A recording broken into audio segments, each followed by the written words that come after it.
All right. Welcome, everyone, and thank you for joining us for our colloquium with Dr. Anthony Ong. Before we start, I would like to acknowledge that UBC's Vancouver Point Grey campus is situated on the traditional, ancestral, and unceded territory of the Musqueam people. I would also like to acknowledge that you are joining us today from many places, near and far, and acknowledge the traditional owners and caretakers of those lands. It is my great pleasure and honor to extend a warm welcome to Dr. Anthony Ong. Dr. Ong joins us today from New York, but he is from the West Coast. He earned his bachelor's degree in psychology from Cal State University, Los Angeles, followed by his PhD in developmental psychology from the University of Southern California. Dr. Ong then moved eastward. He completed his postdoc training in adult development and aging at the University of Notre Dame and became a faculty member in the Department of Human Development at Cornell, which is now part of the Department of Psychology. At Cornell, Dr. Ong also holds an appointment as a professor in the Division of Geriatrics and Palliative Medicine, and he's a director for the Center for Integrative Developmental Science. His research and teaching contributions have been recognized with a number of awards, including the Early Career Achievement Award in Research on Adult Development and Aging from Division 20 of the American Psychological Association, and the Margaret and Paul Baltus Early Career Award from the Gerontological Society of America, and the Merrill Presidential Scholar Award.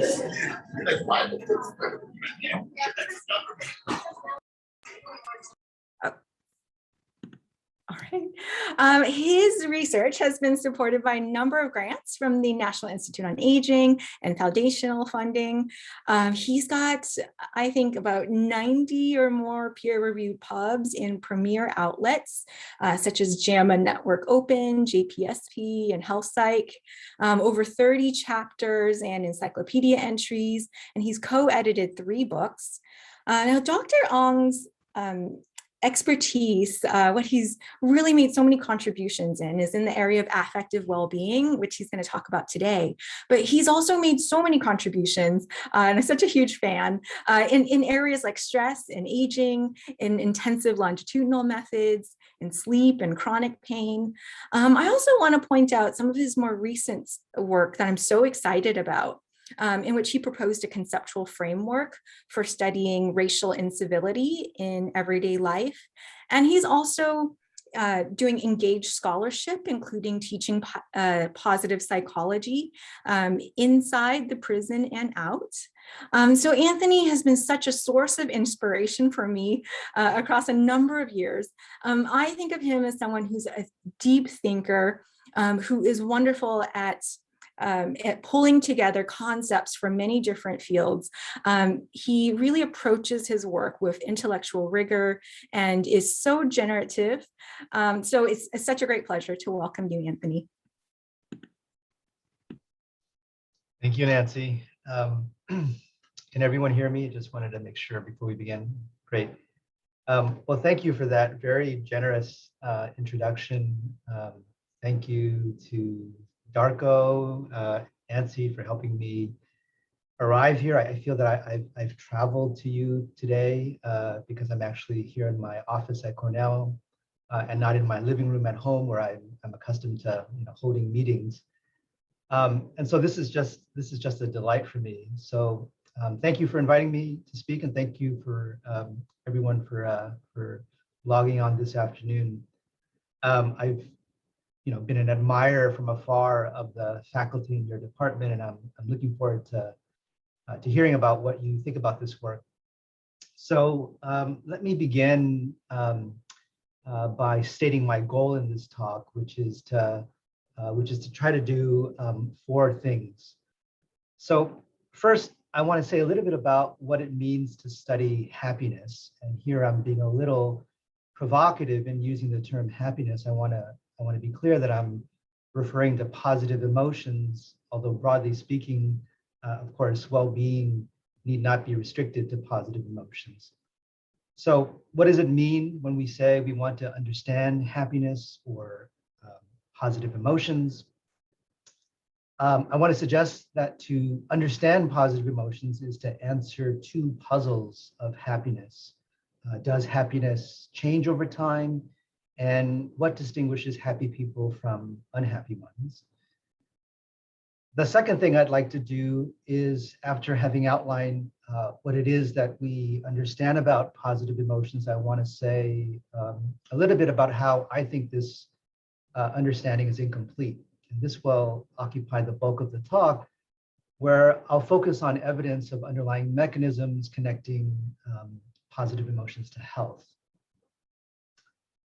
I'll then transition to some new work that suggests that human health and well-being involves more than merely experiencing high levels of positive emotions and low levels of negative emotions. And then finally, after offering this analysis, I want to say what, in my opinion, follows from this observation, that in thinking about health and well-being, we should also be thinking about how best to capture dynamic aspects of our emotional lives. So first, let me say a little bit about how social scientists have come to understand positive emotions. And here, as I've suggested, researchers have thought about this in terms of two puzzles. The first puzzle is a longitudinal puzzle, a puzzle about how happiness changes over time. This is a slide that is courtesy of Laura Carstensen. I'd like to think of this as the tacit theory underlying most aging research. You can put any variable you like on the y-axis, and then we measure age, and the hypothesis almost always is that it will get worse with age, right? And if you think that what I'm about to tell you next is that this is not true, I'm sorry. In fact, we know that loss is ubiquitous with age. In the domain of cognition, for example, abilities supporting, speed of processing, working memory, began a slow and steady decline. But actually, the story of aging isn't simply a story of decline. In fact, much of the work that I'll be describing today was motivated by a phenomenon known as the paradox of aging. Namely, that despite the ubiquity of losses across various domains, our emotions appear to be relatively well preserved with age. So here are some illustrative data that come from a national survey of adults, and what you see is a general pattern of decline with age in negative emotions, such as fear, shame, and anger. So that's negative emotions. What about positive emotions? Well, we see positive emotions occur with similar, if not greater frequency across age cohorts, although there's some evidence that these age associations may be moderated by functional health limitations at the very end of life. Okay, so those are actually cross-sectional data that I showed you just now. Here are data from 11 longitudinal samples comprising over 84,000 respondents spanning the ages of 11 to 106. And what you can see here is the results of a coordinated analysis in which positive affect is best characterized by an inverted U-shaped trajectory, peaking in the mid-late 50s, as shown in the black lines, which represent the meta-analytic trajectories. Negative affect, by comparison, is best described by a U-shaped curve bottoming out in the late 60s. These analyses, I should say, were conducted by Emily Bastaras, a former student who's now Dr. Bastaras, working with Dan Morozic. Okay, so a second puzzle is what I'm calling the cross-sectional puzzle. And this has to do with the question of what distinguishes those who are happy or those who are high versus low in overall levels of positive emotion.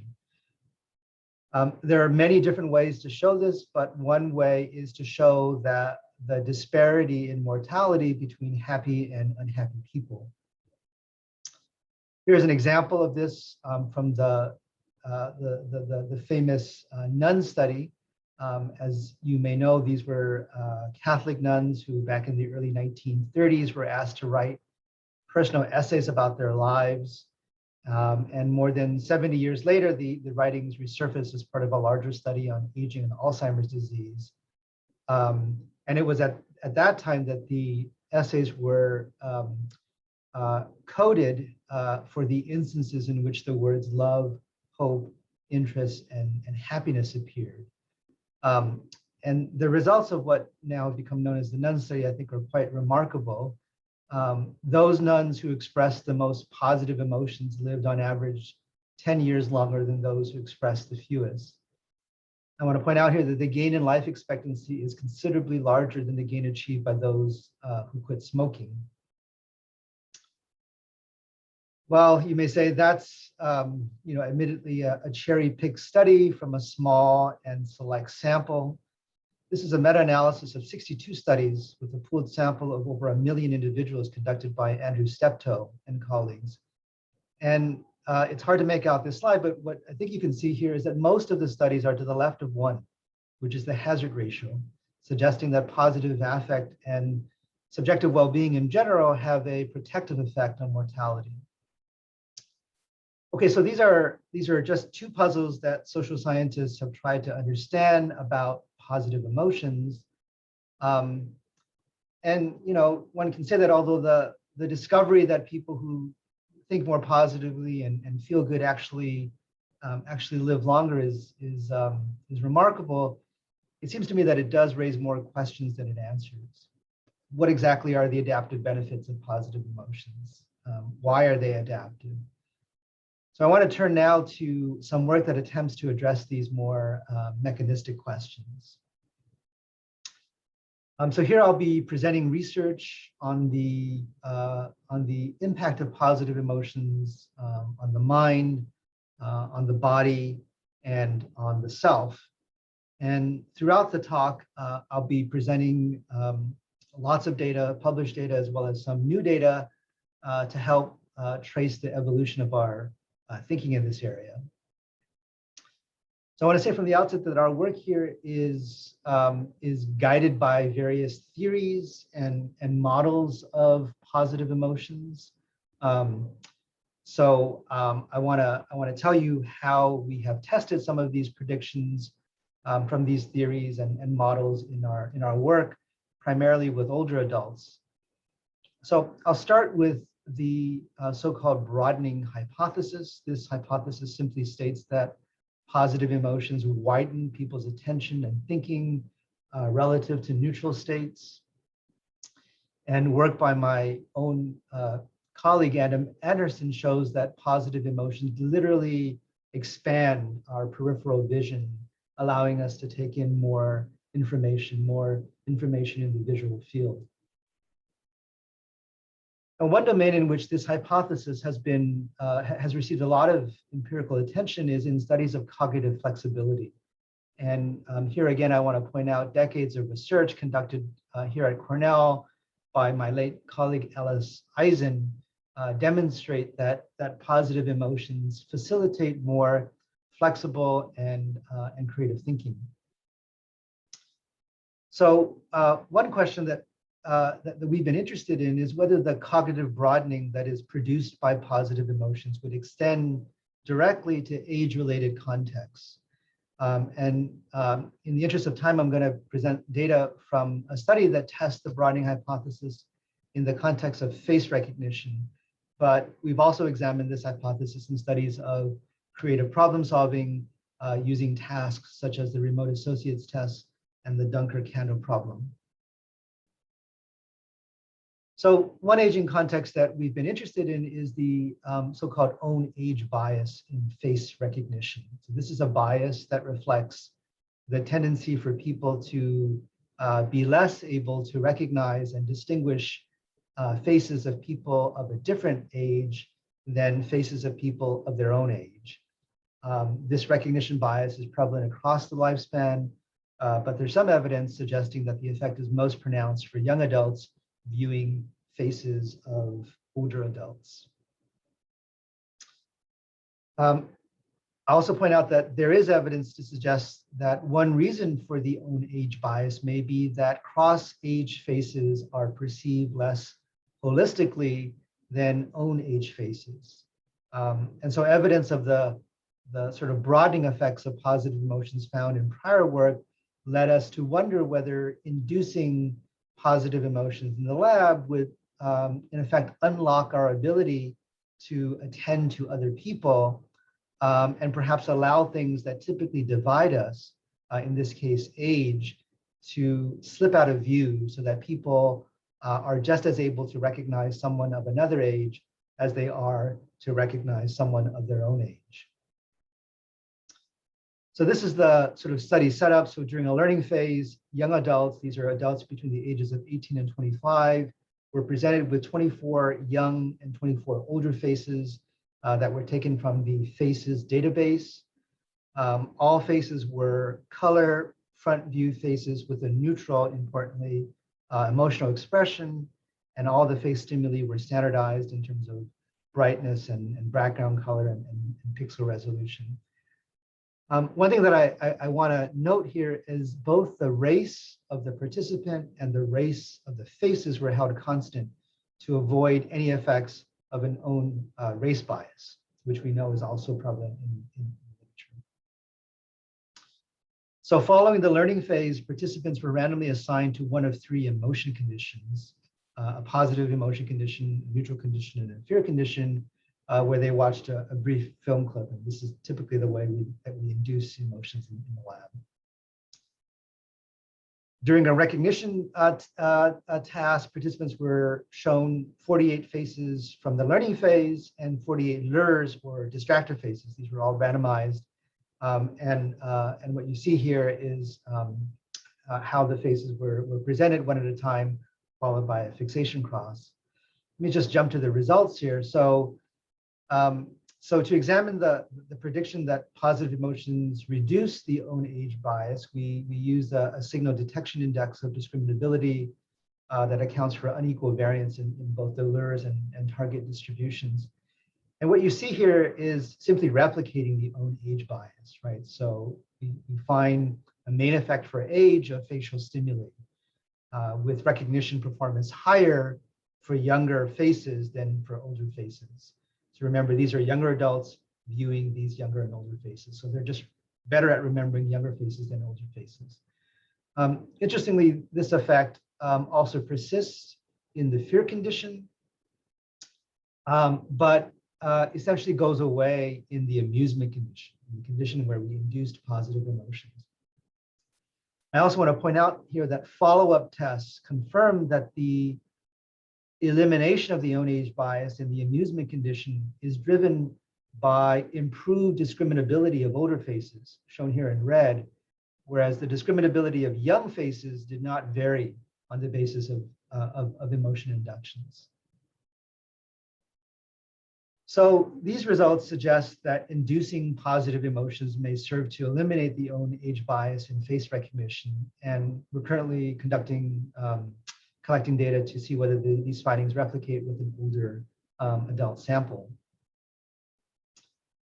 So these intuitions on the broadening effects of positive emotions got us to think about, what is the adaptive significance of positive emotions? And I want to transition now and share with you some work that we've been doing in the area of stress regulation. And here we've been interested in exploring whether beyond broadening characteristic ways of thinking, whether there are other benefits to experiencing positive emotions. So this work draws on the so-called stress buffering hypothesis of positive affect proposed by Sarah Pressman and Sheldon Cohen that I alluded to earlier. And the hypothesis here is that positive emotions essentially buffer or attenuate physiological stress responses. One marker of the narrowed mindsets that are associated with negative emotions is activity in the HPA axis and its end product, cortisol, which are thought to be important mediators of the relationship between stress and health outcomes. And so we're interested here in testing this stress buffering hypothesis in a laboratory challenge study. This is a study that actually involved both younger and older adults. So in this study, participants came into our lab and we took a baseline sample of their salivary cortisol.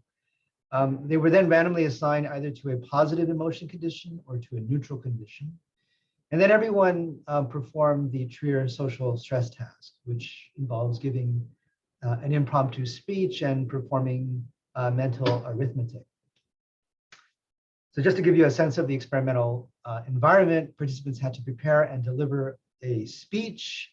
They had to do it in front of this guy while being videotaped.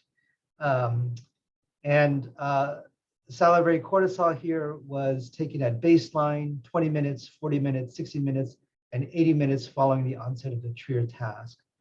So the 20 and 40-minute marks here constitute the reactivity period, and the 60 and 80-minute mark represent the recovery period. So each of these periods are going to be modeled using a piecewise linear growth curve. So this is an approach that's appropriate when one wishes to estimate linear change across two or more distinct time periods. So again, in this study, the two pieces of interest here are the reactivity period and the recovery period.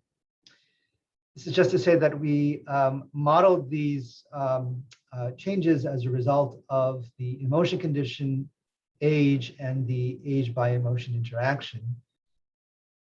And the pattern of results, which are depicted here in this figure, suggests, not surprisingly, that there are elevations in cortisol. We see cortisol reactivity to the Trier test as evidenced by this marked increase in cortisol relative to the neutral condition. Or I should say, in the neutral condition, you see this elevation in cortisol, but that pattern is muted in the positive emotion condition, right? So positive emotions in this case buffer reactivity to the stressor. I should point out that at least in these data, there was a non-significant trend for recovery. Now, this protective effect of positive emotions was further moderated by age in these data. So there was a significant age by condition interaction for reactivity, such that age was associated with higher reactivity in the neutral condition, but it essentially was eliminated in the positive emotion condition, right? So this is important because it suggests that the stress buffering effects of positive emotions may be more evident in older adults. And to the extent that emotional goals such as feeling good, assume greater primacy with age, then one might predict that positive emotions may be more strongly associated with stress-related outcomes in older adults. Okay, we've looked at this outside of the lab as well, where we've tracked people's daily emotional experience and their cardiovascular responses. And so in addition to cortisol, another marker of the narrowed mindsets associated with negative emotions is cardiovascular activation, which represents the body's preparation for specific action. So positive emotions by the same analysis should quell or attenuate cardiovascular reactivity following negative emotions. And in one study, we find that on days in which people reported elevated levels of negative affect, there was an increase in systolic blood pressure, but more importantly, this association was attenuated by positive emotions, a finding that's consistent again with the stress buffering account that I alluded to earlier. Okay, we've also looked to see whether the stress buffering effects of positive emotions seen in the lab and in everyday life also extend to those coping with major life events such as loss and bereavement. And I should point out that one piece of surprising science that drew me in the direction of bereavement was the observation that positive emotions can co-occur with distress symptoms, even in the midst of grief over the loss of a loved one. And I would say that one of the most poignant examples for me reading this work comes from the early work by Camille Wortman and Roxanne Silver, who found that bereaved parents, these were parents who had lost a child to sudden infant death syndrome, these parents reported at 3 weeks post-loss experiencing feelings of happiness just as frequently as feelings of sadness, and at 3 months post-loss reported experiencing positive emotions with greater frequency than negative emotions.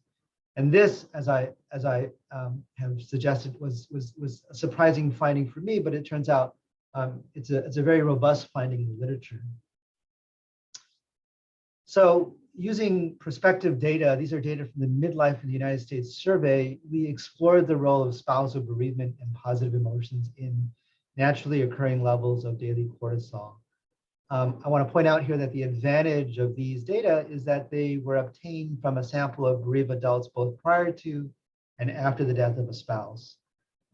Those of you who do work in this area can appreciate that the majority of work in this area is conducted after a loss has occurred. And so, observations of divergent reactions to loss are often confounded with factors such as the quality of the loss relationship and the current functioning of the surviving spouse. And so it becomes very difficult to disentangle these influences in the absence of prospective data. So in this study, we're able to identify a group of widows who had experienced a spousal loss within 18 months of the follow-up interview and who were unmarried at follow-up. We compared this group to a group of continuously married controls on pre and post measures of emotions. And as part of the MIDAS data collection, participants also provided samples of salivary cortisol 4 times a day, once at awakening, 30 minutes after waking, before lunch, and at bedtime on each of 4 successive days. Again, because these data are hierarchical, we analyzed the data using a 3-level model, 3-level, multi-level model. The intercept here just simply represents an estimate of each person's average cortisol levels at wake up. And we were modeling also time since waking as an estimate of the linear change in each person's diurnal cortisol rhythm throughout the day. These were modeled in terms of demographic factors, behavioral and psychosocial covariates. And what I want to just point out is the pattern of findings here. So this figure shows that spousal loss, not surprisingly, demonstrated distinct associations with several diurnal cortisol parameters. So compared with non-bereaved controls, bereaved respondents demonstrated significantly lower average wake-up levels of salivary cortisol, approximately 20% lower. In addition, the slope of the diurnal cortisol curve was significantly flatter among bereaved spouses. I should also point out that there was no main effect for spousal loss in the size of the cortisol awakening response. This is likely due to the sample size, both in terms of the participants, but also in terms of the data, which in this study, unfortunately, was based on only 2 occasions of measurement, waking and 30 minutes afterwards.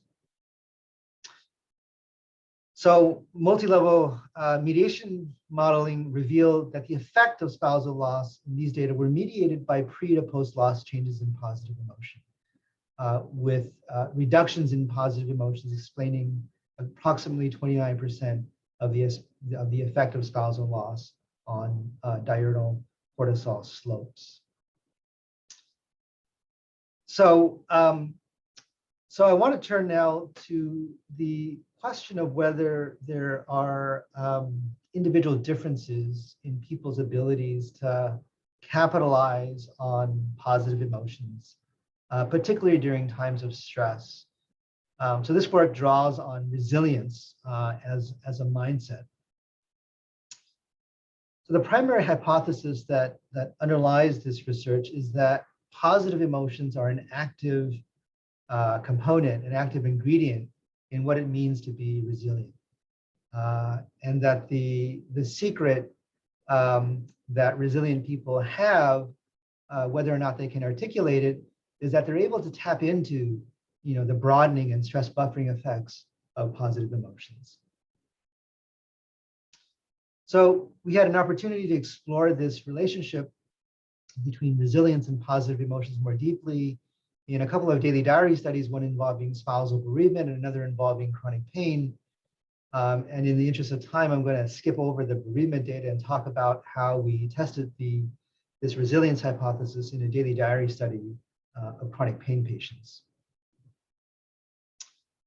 So this is some of our earliest work on positive emotions. And in this study, we assessed daily emotions, both positive and negative. We also assessed pain and pain catastrophizing every day for 14 consecutive days. We also measured trait resilience using a scale developed by Jack Block. So here are some of the items in this scale that he called the ego resilience scale. I get over anger with someone reasonably quickly. I quickly get over and recover from being startled. To assess pain, we gave people anatomic figures and asked them to indicate whether they had experienced pain in any of these 20 pain sites and 15 muscle sites. The slide sort of is very dated. I feel a little embarrassed. This was actually paper and pencil surveys that we gave a long time ago. I know nowadays everything is digital, but back in the day we did this study, we would give people these these daily diary surveys, and we would ask them to mail them back to us every day with self-stamped envelopes. So daily pain catastrophizing was assessed with items that captured people's perceptions of helplessness, rumination, and pain magnification. So we predicted that to the extent that positive emotions, again, represent this sort of active component of what it means to be resilient, then trait resilience would be associated with increases in day-to-day positive emotions. And that increase in the sort of daily diet, if you will, of positive emotions would be associated with less pain catastrophizing. Again, consistent with this sort of broadening hypothesis. That is to say, positive emotions should attenuate the narrowed cognitions that are triggered by pain catastrophizing. So again, multi-level mediation analyses revealed that positive emotions indeed accounted for the resilience effects on pain catastrophizing. So trait resilience predicts lower levels of daily pain catastrophizing because it's associated with higher levels of day-to-day positive emotions. So more recently, we've tried to look to see whether these kinds of associations are robust across studies. And so this is a pre-registered meta-analysis that we did.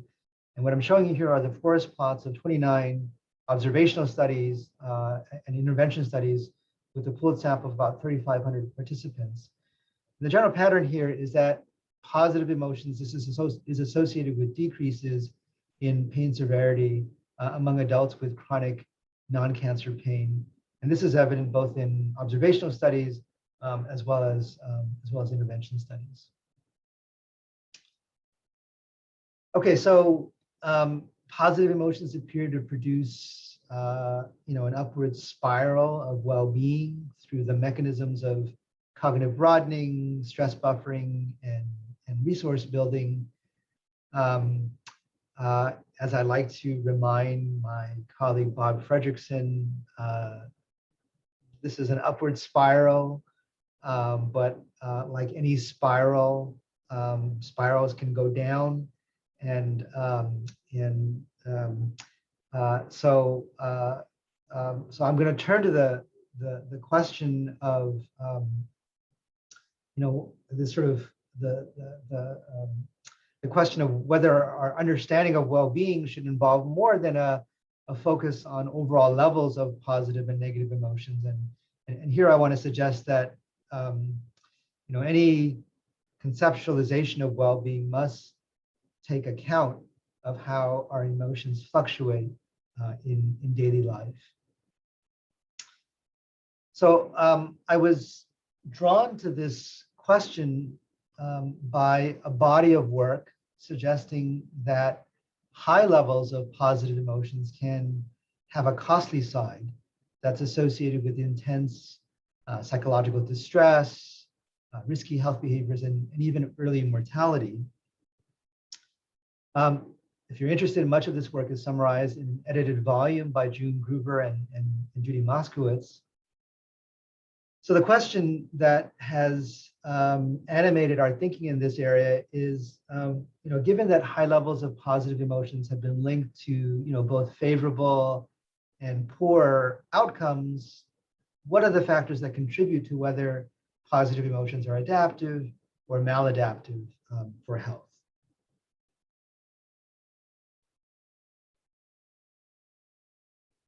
So the analytic claims that I want to make can be, I think, summarized syllogistically.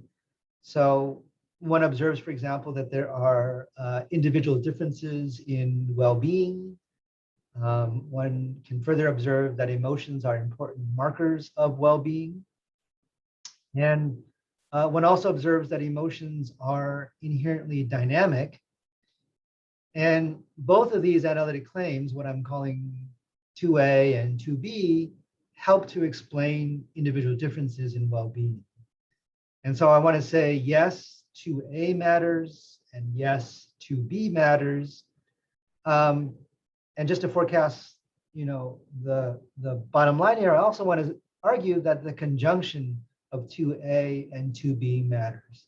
That is, I want to suggest that in considering what accounts for individual differences in well-being, we may do well to move beyond questions about whether positive emotions are high or low to a consideration of the interplay between level and dynamics in positive emotion and their relation to health.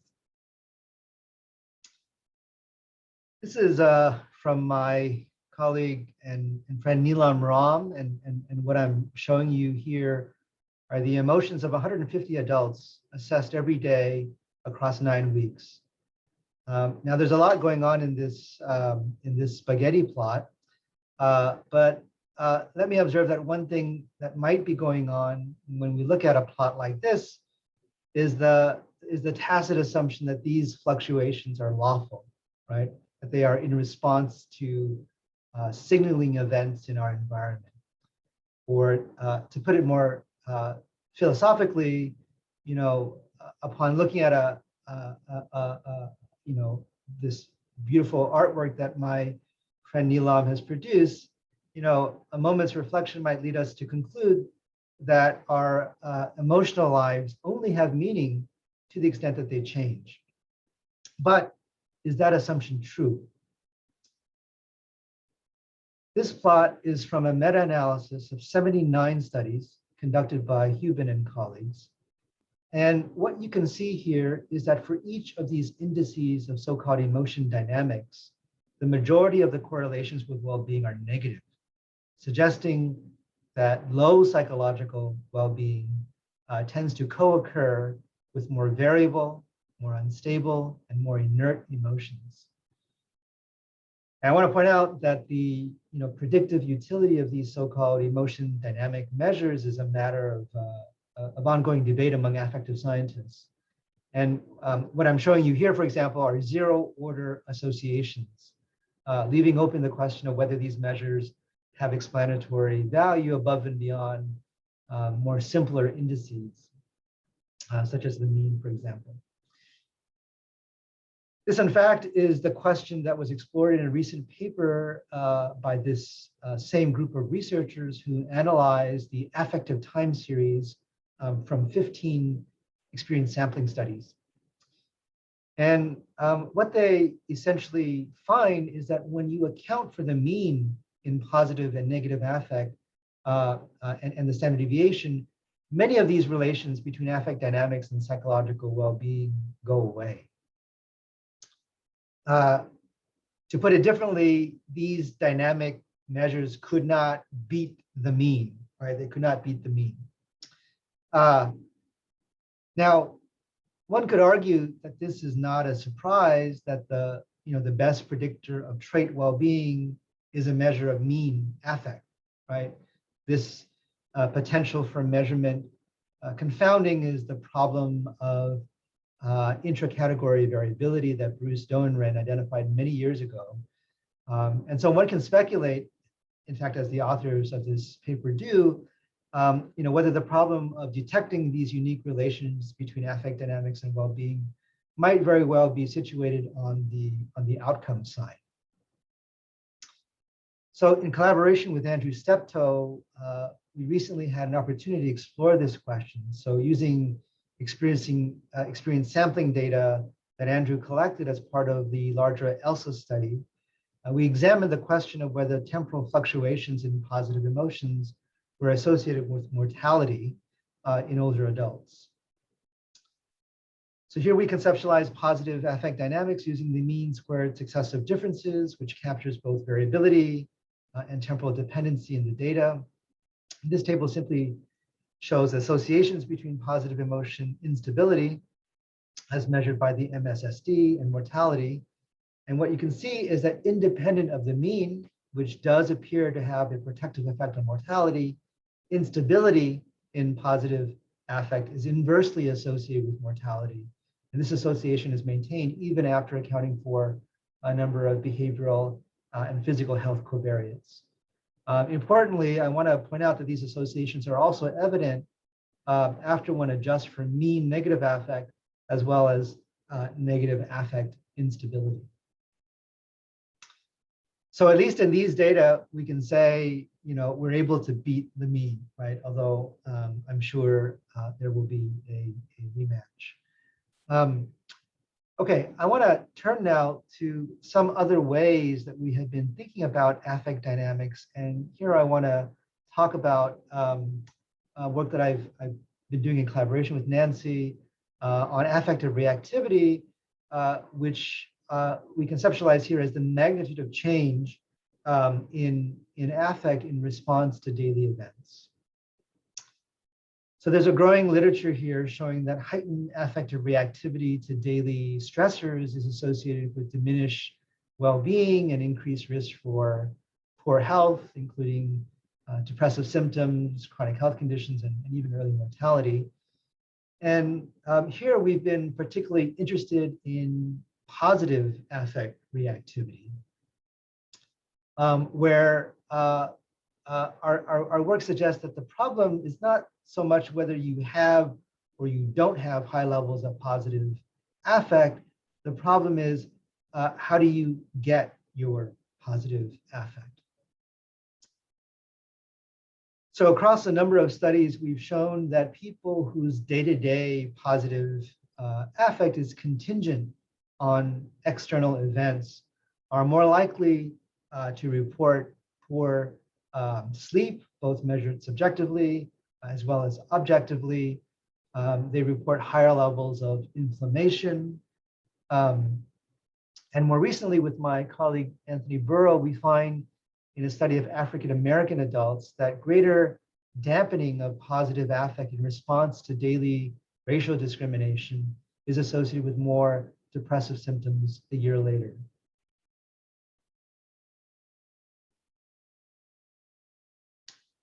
Okay, I've spent a lot of time, or a fair bit of time, talking about the so-called dark side, if you will, of positive emotions. Let me say something about positive affect dynamics here. That's a little bit more positive, and here I want we've been interested in diversity of emotional experience, particularly diversity of positive emotional experience. You've made it when your work is featured on the pages of The Guardian, Good Housekeeping and Tree Hugger in the same week. So this research draws from work in the natural sciences on the benefits of biodiversity, or the variety and relative abundance of different types of organisms within an ecosystem, which has been shown to promote ecosystem resilience. So drawing on this literature, biodiversity indices have been repurposed to quantify the variety and relative abundance of emotions that individuals experience. And although initial findings from several labs are promising. Emo diversity has largely been studied using cross-sectional designs, and the focus of our work in this area is to elaborate the utility of emo diversity constructs using more intensive sampling of data. So the working hypothesis here is that when we make fine-grained distinctions among our emotions, we represent not only their meaning, but also the context that elicit them. And so this causal understanding of our emotions may facilitate more effective emotion regulation and may increase resilience to stress. To visualize emo diversity, we use polar coordinates, also known as rose plots, which with each slice or petal of the plot representing one type of emotion. So what you're looking at here is the rose plots of 191 adults who were recruited as part of a 30-day diary study. The emotions here are ordered in accordance with the circumflex model. And these plots, as you point out, were put together by Libby Benson. Again, used to be a grad student, now a doctor, former student of Neelam Ram. The colors here represent the proportion of days each emotion was experienced with a certain intensity level, ranging from blue, which is low intensity, to pink, high intensity. And looking across all these plots, you can see that individuals differ in the intensities with which they experience various emotions across the days. So to calculate emo diversity, again, we use Shannon's index, which quantifies the richness, in this case, how many specific emotions people experience, as well as evenness, or the extent to which specific emotions are experienced in the same proportion across the study days. So here's an illustration, a more static illustration. The figure depicts two individuals who differ in diversity of day-to-day emotional experience. The emotions of the person on the left are relatively low in diversity in that they are concentrated in a few emotion categories, where the emotions of the person on the right are relatively high in diversity in that they are distributed more evenly across categories. So we find in this study that after, again, adjusting for the mean in affect, emo diversity predicts lower levels of inflammation as assessed with a latent construct with CRP, IL-6, and fibrinogen as indicators. When we look at positive and negative emo diversity separately, we find that this association is driven largely by positive emotions, that is to say, positive emo diversity. So individuals who are experiencing a greater abundance of discrete positive emotions across the study period are actually reporting lower levels of inflammation in this study. In more recent analysis, this is some analyses that actually make use of the MIDAS data. We find support for the notion that diversity in day-to-day positive emotions may actually also be a source of resilience, buffering the effects of cumulative stress, which is measured here using an index that Natalie Slopin derived, assessing stress across, I think it's 11 domains. So we find in this data that experiencing greater diversity in daily emotions, daily positive emotions, attenuates the effects of cumulative stress, both on depressive symptoms as measured by the CESD, as well as disturbances in sleep as measured by the Pittsburgh Sleep Quality Index. Okay, so let me just close by saying a little bit about what I think follows from this argument that to understand well-being, we must take account of not only average scores on these sort of global measures assessed at one point in time, but also temporal fluctuations.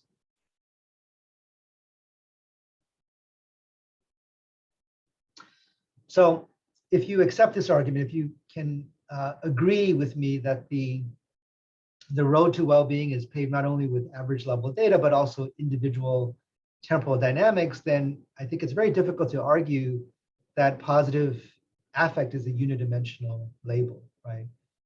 Rather, in my view, a fuller accounting of what it means to be well, I think necessitates that we move beyond whether positive affect is high or low to, again, a consideration of the interplay between level and various forms of dynamics and their relation to health. Some of these dynamics I've alluded to and talked about, but there are many other kinds of dynamics here. And in my view, the challenge before us is to map out the theoretical terrain by identifying other intrinsic properties of psychological processes along which individuals can be characterized.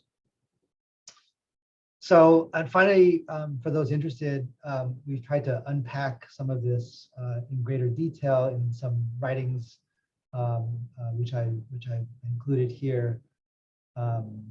So I will stop here and thank you for your time and for your attention. Stop the screen share. Okay. Thank you, Anthony. That was so fascinating, so incredible. I'm going to ask if anyone has questions, please put your name in the chat and I will call on you.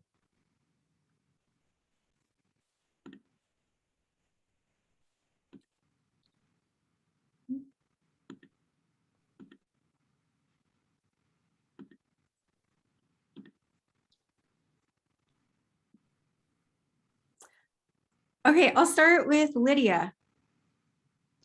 Hi, thank you for the lovely talk. Really enjoyed it. So after listening to your talk, I was thinking, do you think there is still value in having mean levels of positive affect as a well-being outcome? Absolutely. I mean, I think on the outcome side, I think there's little, argument that it's an indicator of well-being, right? It's an indicator of hedonic well-being or subjective well-being. So I think, I don't have any issue with continue to think about average levels of well-being as average levels of positive affect, mean levels of positive affect as indicators of well-being. And oftentimes that's all we have, when we do cross-sectional research. I think though that when we are working with more intensive data, I think we lose a lot when we try to squeeze everyone into this average picture, this mean level sort of aggregation, which I think still has a lot of meaning in it, both on the outcome side, but also on the deterministic side, right? And in fact, the paper that I alluded to earlier essentially argues that the mean actually is carrying a lot of the predictive utility, at least in those data. And it's actually incumbent on researchers, affective scientists, who collect intensive longitudinal data to show, this is the purpose of the paper, right? To show that their so-called complex affect dynamic measures are actually outperforming the mean in terms of their predictive utility. So I think the mean is going to be with us for a long time, and I think it's important, and we should continue to account for it in both in our understanding of what well-being is, but in terms of our understanding of what these more dynamic measures can add to. Thank you. Thank you. Thanks. That was a great question, Lydia. We've got Darko next. Thanks, Nancy, and thanks for a really lovely talk, Anthony. I have a question about the last part of your talk and the emotional diversity theory. One of the things that you laid out there is a proposal that, one of the ways in which we can conceptualize of the importance of emotional diversity is that different emotions are all signals and triggers for different kinds of behaviors that are, in various ways going to lead to positive outcomes, like, the sadness and social bonding, the shame and some kind of, invitation for changing some part of ourselves, etc. But I'm wondering how to reconcile that with, the work that has been done on things like mindfulness practices that in a lot of cases are, work by trying to train and teach the individual to sort of just let emotions come and go without in any way being attached to them, without in any way giving them too much meaning or anything like that. And given, the work that has shown positive relationships between positive affect and mindfulness practice, I'm curious how to reconcile that with the emotional diversity picture. Yeah, you give me a lot of credit by asking these very difficult questions. I think it's an excellent question. My sort of so I don't have the sort of big picture, broad kind of perspective on the mindfulness literature and its relation to what I'm doing here. So I'm going to give you kind of unsatisfying social scientist pointed answer. Which is I think that there are multiple pathways, right, to health, and I think, and there are different ways of thinking about emotion regulation, right? So mindfulness is often, in my reading, thought of as a resource for emotion regulation, right? And in that sense, I think, it might be driving some of the, what we call fragile positive affect. That is to say, these affect dynamic patterns that I showed you earlier in terms of positive affect instability predicting greater mortality. But one question is, well, what are some of the factors that may help people, reduce their affect instability? What are the factors that may help people regulate their emotions better? I think we often think about regulation in terms of our negative emotions, but I think the case can be also made with respect to positive emotions. And there, I think mindfulness, could play a significant role. I take your point. It's not clear to me what role would play in terms of the diversity pathway, but I think in terms of these other relations to health, kind of instability, the variability, the reactivity, where we know that greater reactivity, greater instability, greater variability in affective responses is associated with poor health in general. I think mindfulness can play a role in helping people regulate their emotions better. I guess, well, certainly these data are silent on your question. I'm not aware of other data making those connections between mindfulness and diversity. I will say this, that this is very preliminary work, the work on diversity that we're doing, diversity of emotional experience. And it's, in that sense, it's almost unsatisfying, but or at least it raises a lot of questions. I mean, one assumption that we're making about the kind of adaptive value of greater diversity is, this idea that when people are able to make these granular distinctions in their emotional experience, it's not just that they have a vocabulary and can name these distinct emotional experiences, but they have some fundamental understanding of why they're experiencing these emotions, right? They have this kind of emotional intelligence, if you will. Now, obviously, we don't have any data that speaks to that kind of causal understanding, but my speculation would be that mindful people have that kind of understanding of their emotions, right? They're more, they're better able to understand why they're feeling sad versus, say, anxious, right?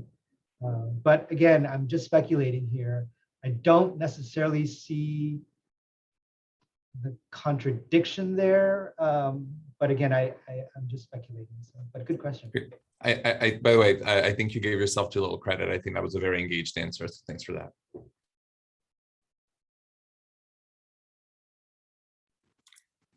Thank you. Yeah, so if anyone else has more questions, please type your name in the chat.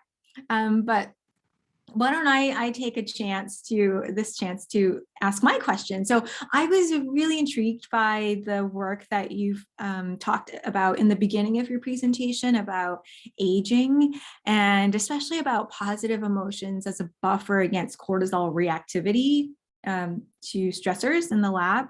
And I was so struck by the fact that you found this age moderation with older adults deriving greater benefit from positive emotions. And I guess I wonder why that is. So you had talked a bit about, potentially the older adults might value positive emotions more, but I actually would have guessed the opposite. There have been other studies, well, looking at perhaps like other kinds of psychological factors, like Jin, a grad student here, he's looked at perceived control, and we tend to find that younger people kind of benefit more from some of these psychological resources compared to older adults. So in terms of positive emotions, because younger people tend to have less positive emotions than older people, why do you think it is that the older adults had that greater benefit from the positive emotions? Yeah, again, I'm speculating beyond the data, right? The mechanistic question here. But I mean, if I were to speculate, I think, I think both accounts are plausible, right? The account that suggests that older adults, by virtue of valuing positive emotions more, might be, either more likely to capitalize on those experiences, when they do arise, than say younger adults who may not value feeling good as much as older adults. But the alternative account of this sort of more deficit model where younger adults, by virtue of not having a lot of positive emotions, are going to benefit more because they just don't have relative to older adults sort of high levels of positive emotions. And I will say that, and we see this in a number of our laboratory studies, older adults are much more stressed than younger adults when you bring them into the lab. And we know this from a lot of other work on sort of the white coat phenomenon, where older adults come into the lab and they're very suspicious about what's going on, and the cardiovascular reactivity kind of hypothesis is pretty well established with respect to age. So it's plausible that because older adults are actually, relative to younger adults, more stressed, right, in the laboratory context, they're benefiting more from the positive emotions that are occurring in that context, in that stressful context. So that account is not an account of what I was saying necessarily, that older adults are better able to capitalize on positive emotions, or does it sort of appeal to this deficit model of younger adults having less positive emotions, but this more stress account of older adults being more stressed and therefore are more likely to perhaps benefit from the positive emotions that are occurring on the heels of that stress. And so and that account, I guess, is more in line with this stress buffering model, if you will, with respect to age. So I don't know if that's my speculation, but I don't have a good answer as to why we're finding what we're finding from a theoretical sort of perspective. Yeah, I think it's so interesting and so important, especially when we think about how we can take that kind of information and apply it in the development of interventions. And actually, as you were describing it, it made me think of Susan Charles' SAVI model, the strength and vulnerability integration. And it actually makes a lot of sense. Because there is that greater physiological arousal among the older adults, that they might benefit more from some kind of a stress buffering factor. So then I have to ask, did you look at subjective stress, or was it just cortisol in the lab? I think we did measure, like, as a manipulation check, although the phys data was a kind of manipulation check. I think we did assess self-reported momentary stress. We haven't looked at that data, but I think we did assess that. Yeah. Mm-hmm. Yeah. Well, maybe next time we'll chat, but I'm so curious because I do wonder if there's going to be a divergence where you see that age moderation for cortisol, but not for subjective stress. Interesting. Yeah. Yeah. So I'm going to call on David. Hello. I will start off by saying I am sorry for asking this question, because while I am genuinely interested in it, I suspect you won't have data to go off of, and that what I'll really be asking in a genuine way is for your best guess of your hypothesis. So thank you in advance for having no choice and going with that. I'm a suicide researcher, and one of the things we're interested in is what we call unbearable psychological pain. That might sound like a sort of super general construct. It turns out we can use as few as 3 items and get correlations of 0.5 to 0.7 with suicidal desire. You also can have a lot of the standard analyses where this will predict suicidal desire over and above depression, over and above hopelessness, and so on and so forth. So it begs the question, what is unbearable psychological pain? And we don't know the answer to that. I have guesses, and just given all the different ideas and measures and things that you've looked at, I was thinking maybe you'll have a guess too. I mean, sometimes we guess maybe it's, I guess the other thing I should say is that when you look at correlations between unbearable psychological pain and, let's say, other measures of negative emotions, you don't get correlations of 0.8, 0.9, suggesting that really unbearable pain just means a lot of negative emotion. It's, of course you get positive correlations, but they're more in the related but distinct category. So all of that together begs the question, what is unbearable psychological pain? Maybe it's a lot of negative emotions in the absence of positive emotion. Maybe it's a lot of negative emotions and a perceived inability to do anything about it. But we're at a loss, and I was just curious if maybe you would have any thoughts relevant to that question. Yeah. I don't have thoughts specific to the work that you're doing in suicide. I think, as you were talking, it made me think of, why is it that, and I think this is changing, but historically, when we measure stress, whether it's the stress of these day-to-day stressors or major life experiences, and we try to relate that with health outcomes, psychological health outcomes, it is often on the negative side, right? And that we don't really measure positive kinds of outcomes. I mean, I mentioned the bereavement studies and how I was struck by, the finding that positive emotions were occurring with greater frequency in these most, exigent kinds of experiences, losing a child. But I think that, if I were to kind of try to answer your question in a slightly different way, I would say, I think it's plausible for me to think of stress in general as being bad for health, not just because it is associated with all these negative things, psychological distress and poor physical health, but that it also forecloses opportunities for the positive. And there, I think, we don't have data on this, so I'm speculating here. But I think, to the extent that we're able to measure kind of well-being, we might find, this is just speculation, that what you're calling, unbearable pain, might, be associated with, this sort of foreclosure of positive experiences in general, whether that's, having deep connections with other people, whether that's having a sense of purpose in your own life. And I just don't think we have those kinds of data. And I think as a field, that's changing. But I think I don't think it's changing fast enough.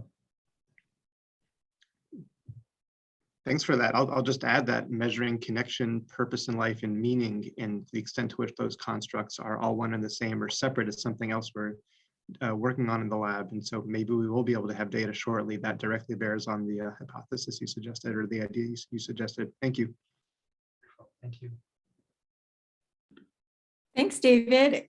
Yeah, I'm curious, David, if you're also measuring positive affect, and maybe that might be something that will bring some insights. Yeah, we have one proposal that we are sort of just entertaining different ideas of what unbearable psychological pain is, and one of them is high negative but low positive, which also maybe bears on this idea that it's not just the presence of negative but the foreclosure of opportunities for positive, whatever that is, whether it's emotion or connection. Maybe we'll figure it out. Let's see. Thank you. So we've got a question from Ellie.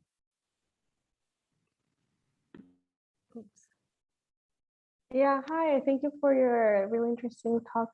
Going off of Nancy's questions in the beginning of your slides, have you considered the possibility of cohort or generational effects in terms of the age differences in positive emotions? Yeah, cohort effects are very difficult to disentangle from age. And so, yeah, that's always in the background. So the answer is we've considered it, but we don't have a good way of disentangling these age and cohort effects. I know that's not a very satisfying answer, but do you think like once there are more like longer longitudinal studies, then you can compare through the fact? Possibly. I mean, this is a laboratory study that we did, but yeah, I think that, well, let me just say that in general, these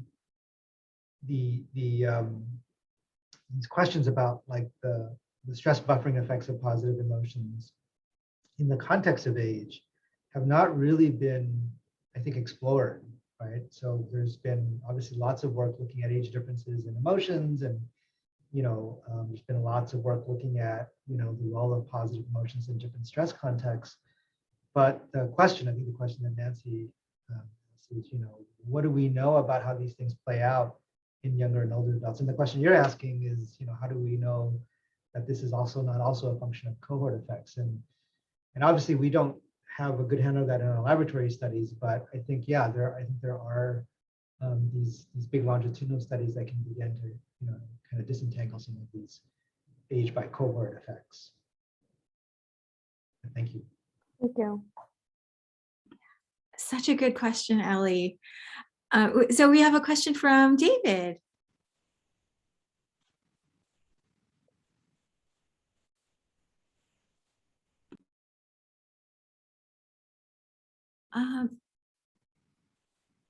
Yes. Oh, David, we can't hear you. Can you hear me now? Yes. Okay, sorry about that. Yeah, thank you, Dr. Ang. This is really fascinating. I work on suicide research as well with Dr. Klonsky, and I had another question along these lines based on your work, which was whether you've seen any patterns with how the affective dynamics might impact differentially at different time scales. So for instance, within a day, within a week, within longer, and then if at all possible, the very short time scales, whether there's any work on that, maybe even within an hour or minutes. Part of why I'm asking is because within suicide research, there's a possibility that, that kind of very short time scale impact might be particularly relevant. Yeah, this is a very deep question, which I don't have a good answer to. I mean, I think that from a data-driven perspective, we need more data points, right? From a measurement perspective, we need more data points to actually reliably estimate these kinds of patterns, right? These affect dynamic patterns. And that's actually a real question, right? Going into this work, whether the estimates that we have, are reliable to the extent that, we only have, in some cases, 7 data points, right? How reliable is that? So I think we need more we need more intensive longitudinal studies. I know that's, again, not a very satisfying answer, but I think from a measurement point of view, I think we would do well to measure things more intensively.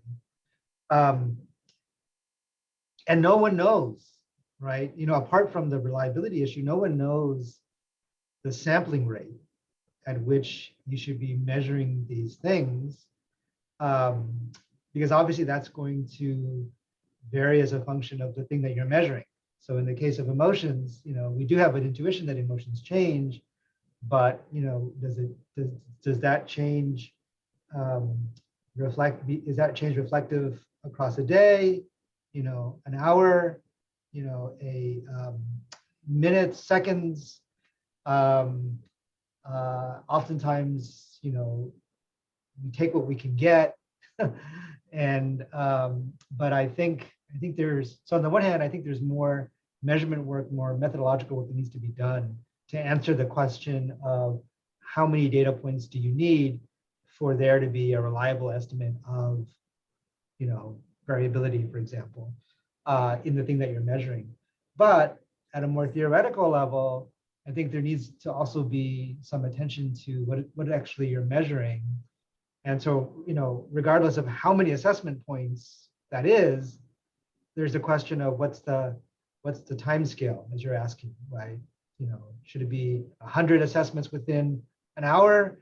Should it be 100 assessments within a year? What is it? And I think that's going to vary with the thing that you're measuring. But yeah, I don't have like a playbook there that says, you should be measuring whatever it is that you're measuring at least 10 times a day. That's I don't have a good answer to that. But it's a very good question. I think it's the question that we as a field need to be asking. Because if we know the answer to that question, we know the answer to, how many measurements we should be making, then we can actually do lots of creative things. We can plan for missingness in the data. We can embed this in intervention work. But a lot of it does turn on the measurement question. And I'm sorry to say that I don't have a good answer to that with respect to the temporal resolution. So, sorry. Well, thank you still. Yeah, this is great stuff. Anthony, you've been so good at handling so many amazing questions, like challenging ones. I'm going to ask, you've presented so much interesting work, and one of my questions would be, what are you doing in terms of, like, are you applying this in any way in terms of intervention? Yeah, would you be willing to share?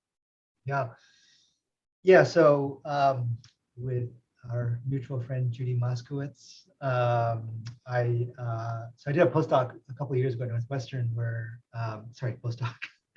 a sabbatical a couple of years ago at Northwestern, where I had a chance to connect with Judy and Dan Morozic. And of course, as you know, Judy does a lot of intervention work on positive emotions, and she's developed, a whole suite, or as she calls it, a buffet of positive emotion skills that she has incorporated in her intervention work, often with chronically stressed populations. And so in collaboration with Judy, we are in the field right now to do a positive emotion intervention study with chronic pain patients. These are patients with fibromyalgia who we know, from other work, report an overall deficit in their positive emotional experience relative to other chronic pain conditions. And so, we're on the intervention side. We're applying this in her intervention in the context of chronic pain. another direction, I mentioned this in an earlier meeting that we're interested in, and I think this dovetails, Nancy, with some of the work that you're doing in the area of positive events.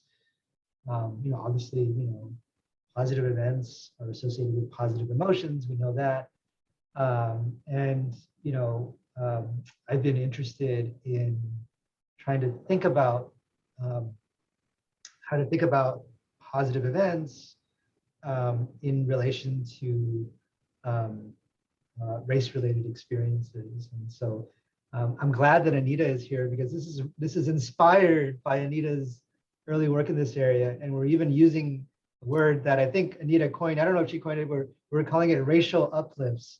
And these are, positive race-related experiences that we think are well, we know from the data we've collected are correlated with daily, positive emotions and other sort of well-being indicators. So in some sense, we're kind of taking this work, which we've studied largely in the context of, older, predominantly white populations, and thinking about it in the context of